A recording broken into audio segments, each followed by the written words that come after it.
Welcome to an episode of r/pettyrevenge, where we share stories of small victories over those who wronged you. Kick back and enjoy these stories we're about to share with you, and at the end of this video, make sure to like, comment, and definitely subscribe if you have not already done so. Now, on to the stories. And this story is posted by u/topholiday5. Revenge on the teacher who made me run an extra lap of the oval. I would have been about 8 years old. I woke up feeling sick. I couldn't stomach breakfast, but I still had to go to school. In my home, if you weren't throwing up, you were well enough for school. I told Mom that I didn't think I could run or do any sports activities. I felt so unwell. She told me I could skip PE. I needed a note to be excused. Instead, she told me to tell the teacher that my mom gave me permission to miss PE. School. I walked to school slowly. I sat at my desk tenderly, and I tried not to think about my tummy hurting. The bell rang, and our sports teacher arrived at our classroom to announce that today we'd be practicing for the annual long-distance race. Fantastic. We'd be running. As we got up to head to the school oval, I went up to Mr. Gray and told him I was excused from sports today. He wasn't having it. No note, no excuse. I was going to have to run.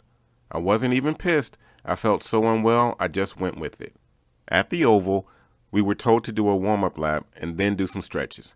Mr. Gray stressed the point that everyone was to run the whole way. Around halfway round, I was struggling. I walked the last 100 meters holding my tummy. What an a-hole Mr. Gray was. He waited until I was back with the group and yelled at me, an ill 8-year-old, for not running the whole way. My punishment was to run the oval again, the whole way, while everyone watched and jeered. I have to hand it to my classmates here. They didn't jeer me at all. The grounds were silent as I struggled to run the oval. I finished, breathing heavily, and I could feel a cold sweat all over. I walked straight up to a smug Mr. Gray and said, "Mr. Gray, I don't feel so good," and vomited all over his shoes, socks, and legs. Chunks everywhere. I just remember all the kids jumping back out of the splatter zone and of Mr. Gray looking horrified, staring at the mess on his legs and shoes. I smiled weakly and said, "I told you I shouldn't have run today." And this story is posted by u/21 red balloons. So a girl in 5th grade was mean to me the whole year. I wasn't the popular girl, and elementary school was the hardest for me. Oddly, I loved middle school and high school.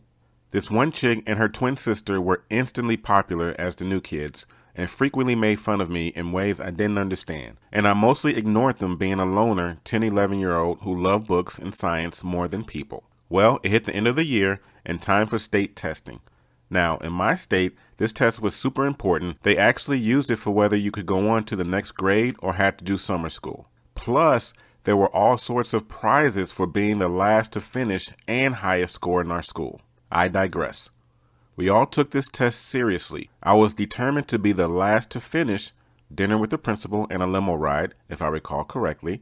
Well, around recess time, we get a break where we can stretch and talk. One of the smart popular chicks who didn't fully hate me for being odd tells me older twin chick is copying my test. We get back to testing, and what do you know? She's totally cheating off me. I go full petty 5th grader. I stop trying to be the last person to finish and focus on figuring out all the wrong answers and circling them with smug confidence. I finish doing this and then play the waiting game, taking all my state allowed stretch and bathroom breaks. It's down to me and her, as the only two with our tests left. Probably getting tired herself, our teacher says the class can have recess for the rest of the day if we finish before school ends. The peer pressure gets to twin chick and she turns in her test. The look of horror on her face when I spent the next 30 minutes fixing my answers alone was worth it. But the icing on the cake came at the very end of the year when we got our results. Our teacher called us to the front one by one. I was first and terrified because I wasn't first in the alphabet and thought for sure I was going to be in trouble for letting twin girl cheat. Turns out I was the only one in the school to get every answer right. Twin girl got so many wrong they had to talk with her parents, and she had to take summer school even though her twin didn't. I feel a little bad sometimes, but that 5th grader inside of me still feels pretty glee. And this story is posted by u/snaggletooth crazy brain. I ruined my bully's one chance at making friends and being accepted. All through middle school, there was one girl who was several years older than me, M, who rode my school bus, who really had it out for my Japanese American family. Every morning when my 5 siblings and I would get on the bus, she would start yelling at us from the back of the bus, "Hey, it's the Asians," and other random meaningless crap, taunting, goading, and making fun of us for literally no reason. The same things would happen in the hallways if we ever had the misfortune of running into her. Once, we talked to our mom about it, and she was like, "Oh, you mean Pig Girl? The one who makes really ugly faces at me every time the bus pulls up?" So we had a good laugh that my 5-foot flat angel mother had been calling our bully Pig Girl all this time. But the situation never improved even after Pig Girl left middle school, since our school's bus routes were shared by the high school. So years went on, and I finally started high school and somehow ended up hanging out with a bunch of senior girls all of the time. Not because of any merit, but because I was small and lonely and they took me under their wing. It wasn't a bad time, thanks to these kind girls, and I had all but forgotten about Pig Girl. One day, one of the nice girls who sit with us at lunch brings someone new with her, saying this senior girl had no place to sit and wanted to be friends. And well, what do you know? It's good old Pig Girl. Looking back, I wish I had been nice and understanding. She was probably just taking out pent-up emotions from being lonely and having family problems on easy targets like my family of small people. But alas, I didn't. When Pig Girl was introduced to us, I put on a really nice and welcoming act, knowing I had her in the palm of my hand. I immediately said something along the lines of, "Hi, do you remember me from the bus?" And she responded uncomfortably in the positive. I had her sit next to me. I then struck up a jovial conversation with the entire table about how much Pig Girl had bullied my family and I, laughing about it as if it were just some funny story from the past. All of the nice girls were trying to smile and go along with the joke, but were obviously uncomfortable, shooting eye looks at this newcomer. Pig Girl, on the other hand, looked like she was sitting on hot coals. After telling my funny story and expressing how much of a living hell Pig Girl had made middle school for me, I finally hit her with, "LOL, but anyway, why would you do that to my family and I? What did we ever do to you?" With the biggest, nicest smile I could muster. Pig Girl sputtered like squashed frog. I heard her try to squeal something about, "Well, there was just so many of you," and other BS, but I just said, "Oh, gotta get to my next class a bit early," and took off, leaving the most uncomfortable silence I've ever seen. Pig Girl didn't join our lunch table after that. And this story is posted by u/TiaMatt234. Juice Thief got what she deserved. This happened today, and boy, just now I managed to stop laughing. So, before anything, I must say that I work at a daycare, and even though no kids go there, it's considered essential.